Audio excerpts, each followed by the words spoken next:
দিদি শোনো, এদিকে আসো, তোমার একটা জিনিস দেবো, এদিকে আসো। তো আমি হচ্ছে কি প্রমোশনে অনেক অনেক প্রোডাক্ট পাই, মানে ফাউন্ডেশন দিয়ে শুরু করে মেকআপ প্রোডাক্ট, তারপরে জুয়েলারি বলো, অনেক কিছু পাই আমি। সেগুলো হচ্ছে কি আমি আমার ননদ আর আমার বোনকে দিয়ে দিই, কারণ এত কিছু আমি ইউজ করতে পারি না। এই দেখো, যেগুলো নিয়ে যাও, তুমি ইউজ করতে পারো। হ্যাঁ, এই যে নীল, আমি কি করবো? আর তুমি সাজবা, লিপস্টিক, এই যে লিপ গ্লস, এই যে আগের ফাউন্ডেশনটা নাকি মাম্মা মাকে শেষ করে দিছে, আগের ফাউন্ডেশনটা, এই যে এই মালটা, হ্যাঁ মেখে পুরো সাদা ভূত হয়ে গেছিল। তো তার জন্য নতুন একটা ফাউন্ডেশন দিলাম। আর এই যে কানেরটা পরতে হবে, দেখো কানেরটা খুব সুন্দর, আমি তো পরি না।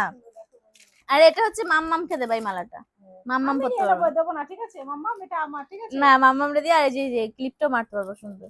আমার তো চুলে এখন ক্লিপ মারতে পারবো না, এই যে বড় ক্লিপ একটা। সুন্দর গিফটগুলো।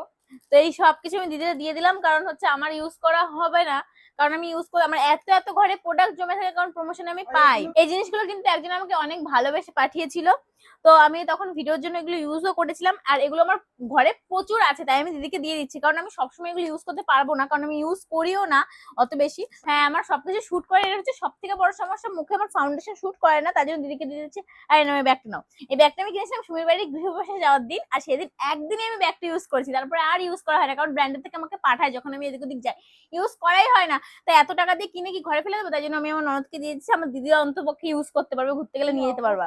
নাও, না জোর করে কি গেলে, ঘুরতে গেলে নিয়ে যাবা, মামামের জিনিস নিতে লাগে না, জল, তারপরে মেকআপের জিনিস, বোতল মোতল এসব পড়তে পারবা।